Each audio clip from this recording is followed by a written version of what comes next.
Hi friends, നമുക്കിന്ന് റവ വെച്ചൊരു പലഹാരം ഉണ്ടാക്കാമേ. അതിനുവേണ്ടി ഞാൻ 2 കപ്പ് റവ എടുത്തിട്ടുണ്ട്. വറുത്ത റവയോ വറുക്കാത്ത റവയോ ഏത് വേണേലും നമുക്ക് എടുക്കാം. ഇതിനകത്തോട്ട് ഞാനൊരു 3/4 കപ്പ് തൈര് ഒഴിച്ചു കൊടുത്തിട്ടുണ്ട്. പിന്നെ കുറച്ച് വെള്ളവും കൂടെ, കലക്കാൻ ആവശ്യമായ വെള്ളവും കൂടെ ഒഴിച്ചു കൊടുത്തിട്ടുണ്ട്. ആവശ്യമായ ഉപ്പ് നമുക്ക് കുറച്ച് ചേർക്കാം, പിന്നെ വേണമെന്നുണ്ടെങ്കിൽ ചേർത്ത് കൊടുക്കാം. ഇത് നന്നായിട്ടൊന്ന് മിക്സ് ചെയ്തിട്ട് നമുക്കൊരു 10-15 മിനിറ്റ് 10 to 15 മിനിറ്റ്സ് ഇത് റെസ്റ്റ് ചെയ്യാൻ വെക്കാമേ. ആദ്യം നമുക്കിതൊന്ന് നന്നായിട്ട് മിക്സ് ചെയ്യാം. നമുക്ക് ഇച്ചിരി വെള്ളം ഒഴിച്ചു കൊടുക്കാം, ആവശ്യത്തിന് വെള്ളം ഒഴിച്ചു കൊടുക്കാം.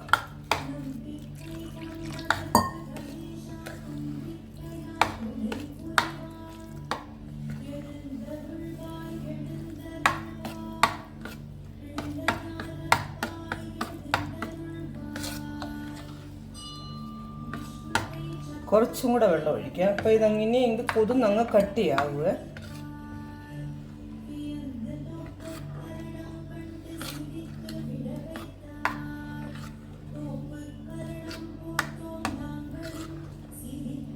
അപ്പം നന്നായിട്ട് ഞാനിവിടെ കലക്കി എടുത്തിട്ടുണ്ട്. ഇത് നമുക്കൊരു 15 മിനിറ്റ് റെസ്റ്റ് ചെയ്യാൻ വെക്കാം.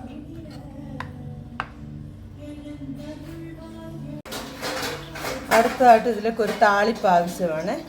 അതിന് ഞാനൊരു മീഡിയം സൈസ് സവാള എടുത്തിട്ടുണ്ട്. കൊച്ചുള്ളി വേണേൽ അതും എടുക്കാം. ഞാൻ ചെറിയ ഒരു സവാളയാണ് എടുത്തേക്കുന്നത്, അത് പൊടിയായി അരിഞ്ഞത്.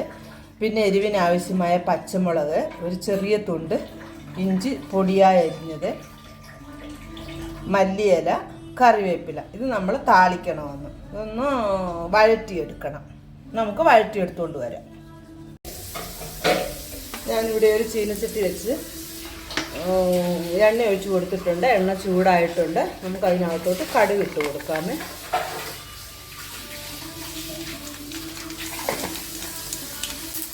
കടുക് നന്നായി പൊട്ടിയിട്ടുണ്ട്. കടുക് പൊട്ടിക്കുമ്പോൾ സൂക്ഷിക്കണം.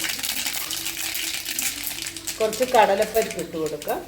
കടലപ്പരിപ്പൊക്കെ കുറച്ച്, കടലപ്പരിപ്പ് നന്നായിട്ടൊന്ന് മൂത്ത് വരട്ടെ.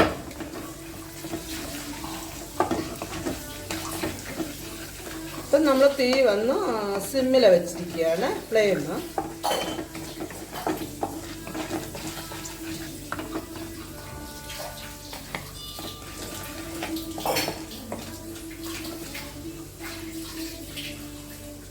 കടലപ്പരിപ്പ് നന്നായി മൂത്തിട്ടുണ്ട്. നമുക്ക് ഒരു നുള്ളു ജീരകം ഇട്ട് കൊടുക്കാം.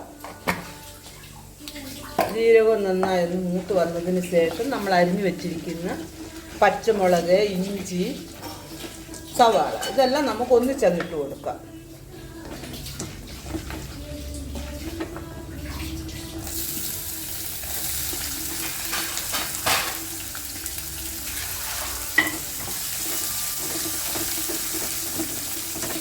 നമ്മൾ ഓൾറെഡി നമ്മുടെ റവയ്ക്കകത്ത് ഉപ്പിട്ടിട്ടുണ്ട്. പിന്നെ നമ്മുടെ ഉള്ളിക്കൊരു ശകല ഉപ്പിട്ട് കൊടുക്കാം. നമുക്ക് ഒരു പിഞ്ച്.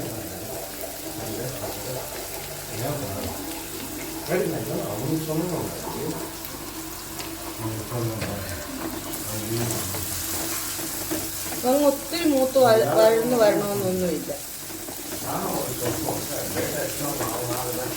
ഒന്ന് വാടിക്കെട്ടിയാൽ മതി. പിന്നെ നമ്മളിത് വേവിച്ചെടുക്കുന്നതാണ്.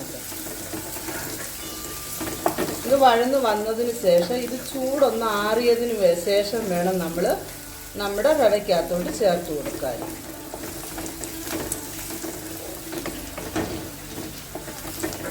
ഇപ്പോൾ ഇതിവിടെ ആയിട്ടുണ്ട്. ഇത്രയും മതി. ഒരു ശകലം മഞ്ഞപ്പൊടി ചേർത്ത് കൊടുക്കാം. ശകലം, ഒത്തിരി വേണ്ട.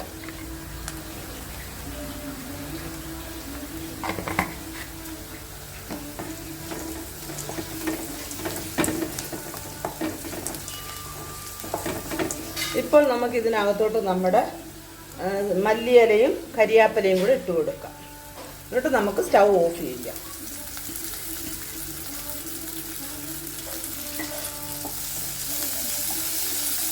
സ്റ്റൗ ഇവിടെ ഓഫ് ചെയ്തിട്ടുണ്ട്. ഇതൊന്ന് ചൂടാറിയതിന് ശേഷം വേണം നമ്മൾ റവയ്ക്കകത്തോട്ട് ചേർത്ത് കൊടുക്കാൻ.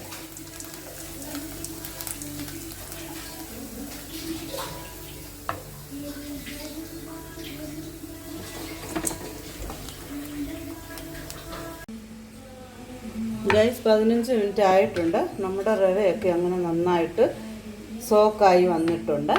ഇതിനകത്തോട്ട് നമ്മൾ വഴറ്റി വെച്ചിരിക്കുന്ന ഉള്ളി, പച്ചമുളകും ഇതെല്ലാം കൂടെ നമുക്ക് അങ്ങോട്ട് ചേർത്ത് കൊടുക്കാം.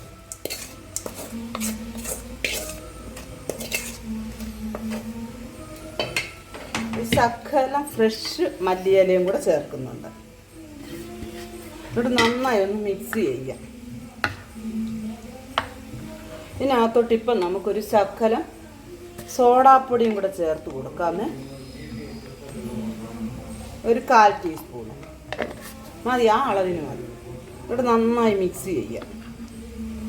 ഇത് വെള്ളം തികയത്തില്ല, നമുക്ക് ഇച്ചിരി വെള്ളം കൂടി ഇതിനകത്തോട്ട് ചേർക്കണമേ. അപ്പം ഞാൻ എന്തുവാ ചെയ്യുന്നതെന്ന് വെച്ചാൽ ഈ വഴറ്റിയ ചീനിച്ചട്ടിക്കകത്തോട്ട് തന്നെ ഒരു ശകലം വെള്ളം കൂടി ഒഴിച്ച് നമുക്ക് ഒഴിച്ചു കൊടുക്കാം.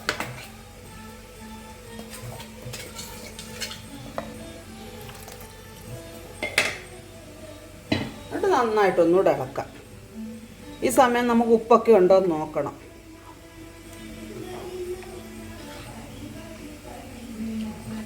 നമുക്ക് ഉപ്പെല്ലാം നമ്മുടെ പാകത്തിന് ചേർത്ത് കൊടുത്തിട്ട്, ഇപ്പം ഞാൻ ഓൾറെഡി ഒരു ഇഡലിച്ചെമ്പ് ഞാൻ വെള്ളം ഒഴിച്ച് അടുപ്പേ വെച്ചിട്ടുണ്ട്. അത് ചൂടായിക്കൊണ്ടിരിക്കുകയാണ്, വെള്ളം തിളച്ചുകൊണ്ടിരിക്കുകയാണ്. അതിനകത്തോട്ട് നമുക്കിത് ഒരു പാത്രത്തിനകത്തോട്ട് ചെറിയ ചെറിയ കിണ്ണങ്ങളുണ്ടല്ലോ, കിണ്ണത്തിനകത്തോട്ട് നമുക്ക് ഒഴിച്ചു കൊടുക്കാം. അപ്പോൾ ഇതിന് ഉപ്പുണ്ടോ എന്ന് നോക്കണം ആദ്യം. ആവശ്യത്തിന് ഉപ്പൊക്കെ ഉണ്ട്.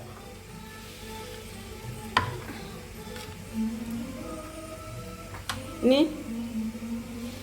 ഇത് നമുക്ക് ചെറിയ ചെറിയ കപ്പിനകത്തോട്ടോ നമ്മുടെ ഡിസ്പോസിബിൾ ഗ്ലാസ്സിനകത്തോട്ടോ ഏതിനകത്തോട്ട് വേണേലും നമുക്ക് ഒഴിച്ചു കൊടുക്കാം.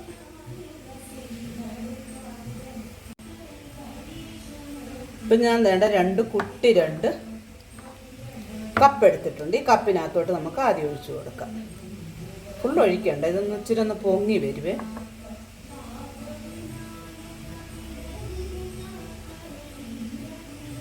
പിന്നെ ഞാൻ 2 ഡിസ്പോസിബിൾ ഗ്ലാസ് എടുത്തിട്ടുണ്ട്. നമുക്ക് ഷേപ്പിന് വേണ്ടിയാണ് ഞാൻ ഇത് കാണിക്കുന്നത്.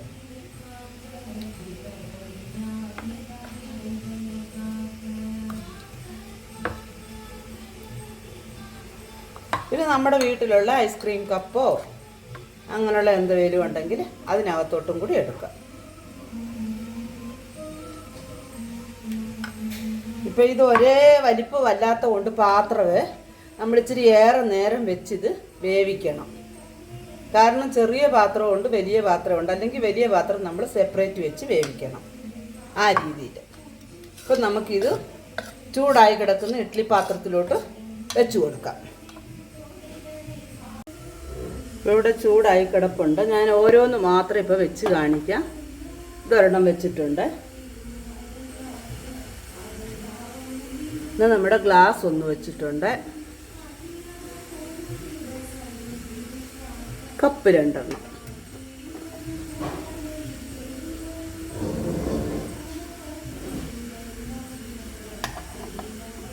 നമുക്ക് അടച്ചു വെച്ച് ഒരു 20 മിനിറ്റ് ഒന്ന് വേവിച്ചെടുക്കാം.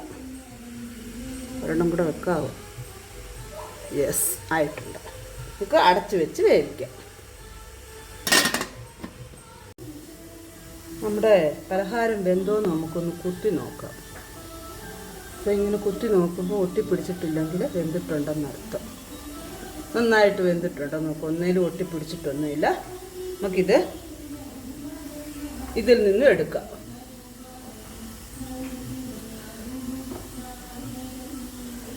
ബാക്കിയുള്ളത് ഇതുപോലെ നമുക്ക് വേവിച്ചെടുക്കാം.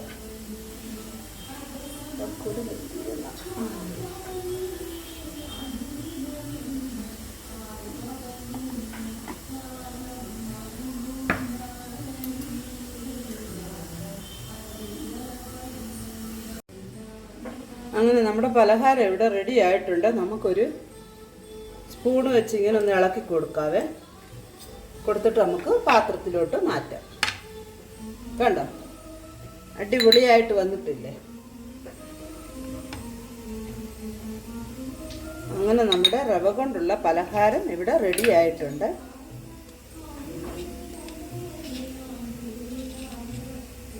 അപ്പം നമ്മൾ ഇപ്പോൾ ചൂടാറിയില്ല, അതുകൊണ്ട് ഇച്ചിരി ഇളകാൻ ബുദ്ധിമുട്ടായിരുന്നു. കാരണം ഞങ്ങളുടെ അച്ഛൻ ഇവിടെ വെയിറ്റിങ്. ടിഫിനും നമ്മുടെ ഗ്ലാസ്സിലെടുത്തത്, അതുകൊണ്ട് നമുക്ക് വേണമെങ്കിൽ ഇതൊന്ന് കട്ട് ചെയ്ത് കൊടുത്തിട്ട് എടുക്കാം. ചൂടാറുവാണെങ്കിൽ പെട്ടെന്ന് ഇളകി വരുവേ. കണ്ടോ, അടിപൊളിയായിട്ട് വന്നിട്ടില്ലേ കൂട്ടുകാരെ?